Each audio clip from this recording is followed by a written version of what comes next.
ज्ञान ही अज्ञान, कोई ज्ञान रूपी फल नहीं मिलता, कोई सुख रूपी फल नहीं मिलता, कोई प्रेम नहीं है। देखो ना, सब रोते हैं जो यहाँ प्रेम करते हैं, बाद में पश्चाताप करते हैं कि हमको कोई प्यार ही नहीं करता, क्योंकि कोई है ही नहीं तो प्यार क्या करें। और जो हैं हरि, उनसे तुम प्यार नहीं करना चाहते, इसलिए तुम असंतुष्ट हो।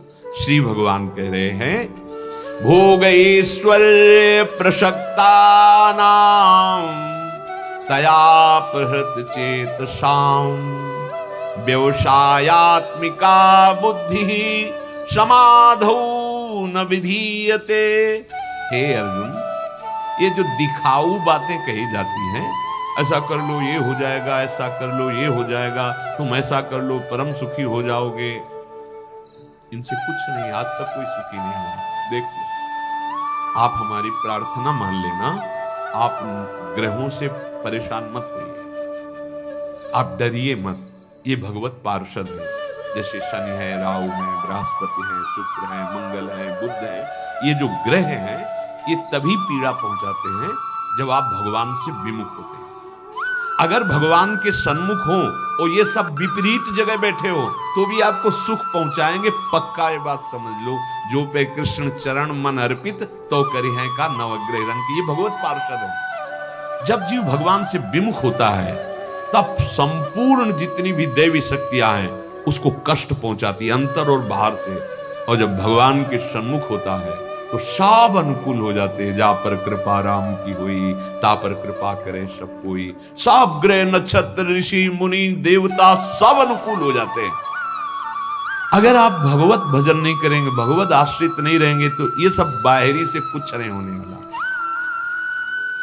उस पुष्पित वाणी से, अर्थात भोगों की भोगने में सुख, अगर ये बना खाया जाए, अगर ये भोगा जाए, अगर ये मिल जाए, जिनका हृदय अंतःकरण अपहृत कर लिया गया है, अर्थात खींच लिया गया है, जो भोगों में और ऐश्वर्य में आसक्त हैं, ऐसे मनुष्यों की बुद्धि परमात्मा प्राप्ति का निश्चय नहीं कर सकती।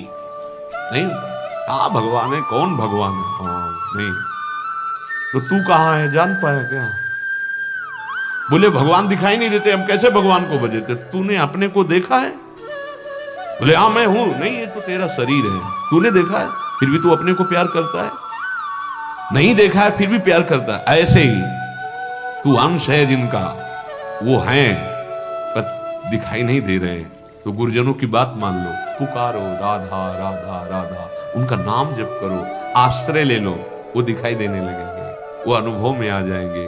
उनके सिवा कोई है ही नहीं, ऐसा तुम्हें अनुभव में आ जाएगा। श्री भगवान कह रहे हैं, शब्द स्पर्श रूप रस और गंध, ये 5 विषय से पूरी सृष्टि भरी हुई है। शरीर का आराम, शरीर का मान सम्मान, और मेरे शरीर का नाम जो है वो नाम हो जाए, इसे कहते हैं भोग। और विविध भोग पदार्थ, रुपया पैसा सोना चांदी मकान जमीन, इसे कहते हैं ऐश्वर्य। इन भोग और ऐश्वर्य में जिनकी आसक्ति है, खिंचाव है, उनकी भगवान में महत्व बुद्धि नहीं होती। भगवान नाम में, जैसे लोग कहते हैं हमारा मन नहीं लगता नाम जपने में, कोई बात नहीं। आग को मन से छुओ तो भी जल जाओगे, बेमन छुआ दे कोई तो भी जल जाओगे। भूल से छू जाए तो, श्रद्धा से छू लो तो जलोगे जलोगे, क्योंकि उसमें दाहिका शक्ति है। ऐसे नाम में सर्व सुख प्रदान करने वाली और पाप नाशक शक्ति है। आप श्रद्धा से जपो, बढ़िया है। नहीं श्रद्धा है फिर भी जपो, तो भी आपको वही फल मिलेगा, वही जो श्रद्धा से जपने पे मिलेगा। और अगर किसी के कहने से जपने लगो, या कोई नाम जप रहा है, जो उच्चारण कर रहा है, आप सुन लिए हैं, आपका मंगल ही होगा। ये जब भोग और ऐश्वर्य में हमारी बुद्धि खिंच जाती है तो फिर भजन अच्छा नहीं लगता। भगवान वर्णन कर रहे हैं, ये भोग और ऐश्वर्य राक्षसी बुद्धि पैदा कर देती है। आशु कहते हैं प्राणों को, जो केवल अपने प्राणों को सुखी बनाने की सोचता है, वो आसुरी भाव को प्राप्त होता है, मतलब राक्षसी भाव आ जाता है। देखो ना, वो जीव तड़प रहा है, उसको काट देते हैं, उसको भूंज रहे हैं, काहे के लिए? अपने प्राणों का पोषण करने के लिए। तो कौन है? बोले असु का पोषण करने वाले असुर हैं ये, आसुरी भाव को प्राप्त, राक्षसी। ए मानव देह मिला है, राक्षस नहीं हो।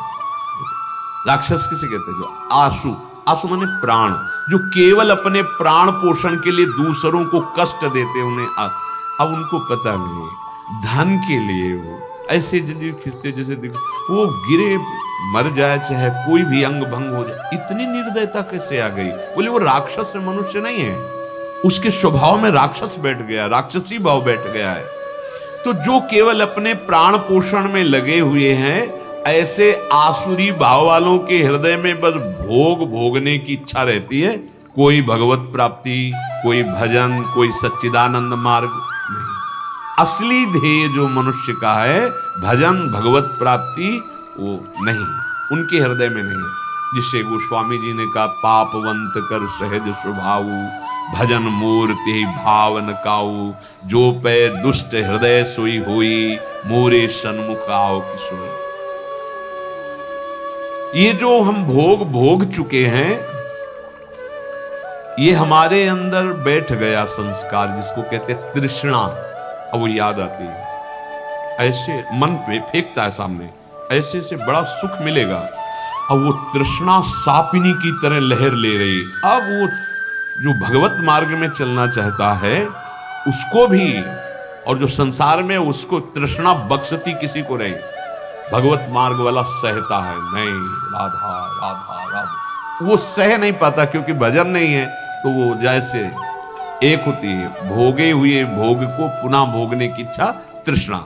दूसरा, सुने हुए भोग की, जो हम सुन रहे हैं भोगों की चर्चा, उसके भोगने की इच्छा, कामना।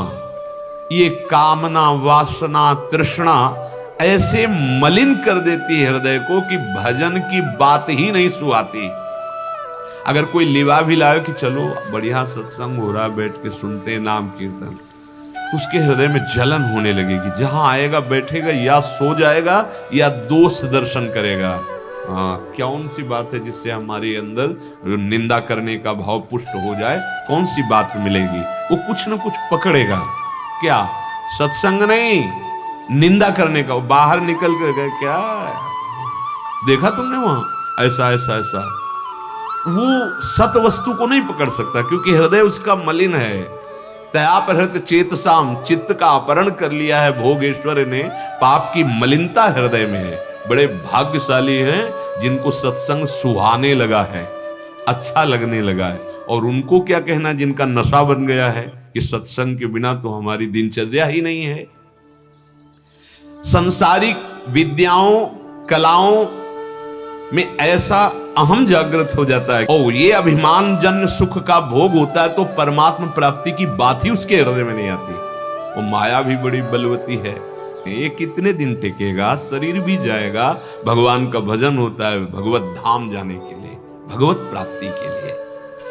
परम दयालु भगवान ने कृपा करके ये मनुष्य शरीर दिया है। इसमें एक बहुत विलक्षण शक्ति है जिसका नाम है विवेक। ये विवेक अगर जागृत हो जाए तो सुख दुख, मान अपमान, लाभ हानि, जन्म मृत्यु इससे ऊंचा उठा दे। अर्थात तुम्हें न सुख दुख छू सकता है, न मान अपमान, न निंदा स्तुति, न लाभ हानि, न जन्म मृत्यु।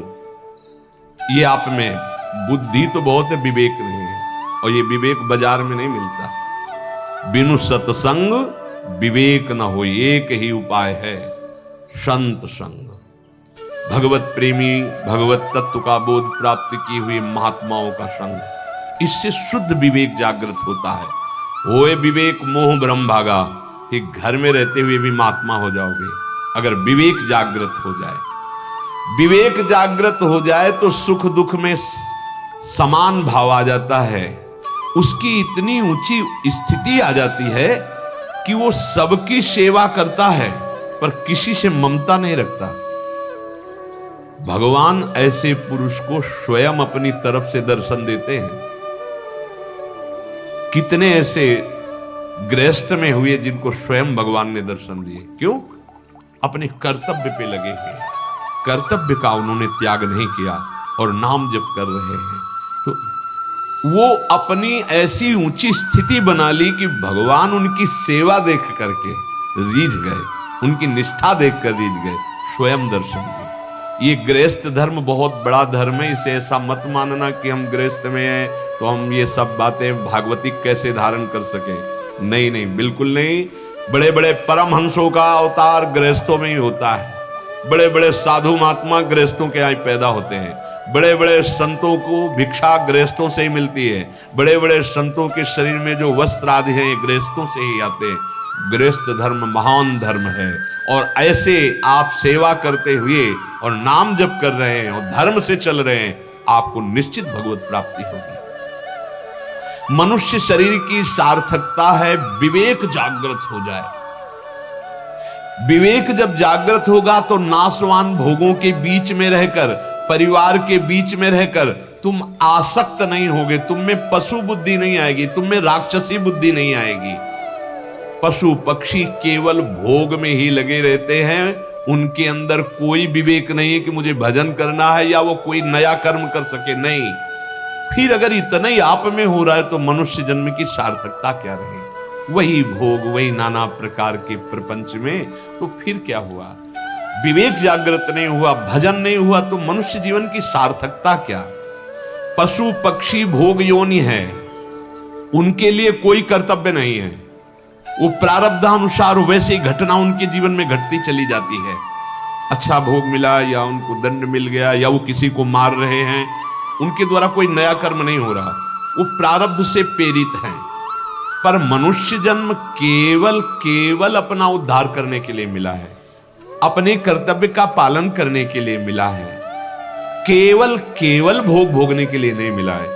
धर्मयुक्त भोग स्वीकार करके अपने कर्तव्य का पालन करते हुए अपनों को भगवत प्राप्ति करनी है। मनुष्य के सामने जो अनुकूल प्रतिकूल परिस्थिति आती है वो उसे उठाने के लिए आती है, फंसाने के लिए नहीं। लेकिन ऐसी विवेक बुद्धि ना होने के कारण अनुकूलता का वो भोग करके सुखी होने लगता है और प्रतिकूलता का भोग करके दुखी होने लगता है। वो सुख दुख में पशुवत आचरणों में फंस जाता है। जैसे पशु सुख दुख भोग रहे वैसे ही वो भोगने लगता है। भोग और संग्रह, अगर ये दो बातें तुम्हारे अंदर हैं, जो प्रिय लगा उसे भोगा और जिसे भोगा वो सदैव हमारे पास रहे, तो भगवत साक्षात्कार की चाह भी नहीं प्रकट हो सकती है। परमात्मा प्राप्ति की बात तो बहुत दूर रही, चाह ही नहीं हो सकती है। बहुत सुंदर। क्या? भोग के भोगने में सुख, और जो सुख देने वाले भोग हैं तुम्हारी बुद्धि को, उनको संग्रह करना, ये दो वृत्ति चाहे जहां हो तो चाह नहीं पैदा होती। भोगेश्वर प्रसक्ता नाम तया प्रहृत चेतसाम व्यवसायत्मिका बुद्धि समाधो न विधीयते। एक निश्चय वाली बुद्धि ऐसे भोगी पुरुषों में होती ही नहीं है। आज कुछ और, कल कुछ और, परसों कुछ और।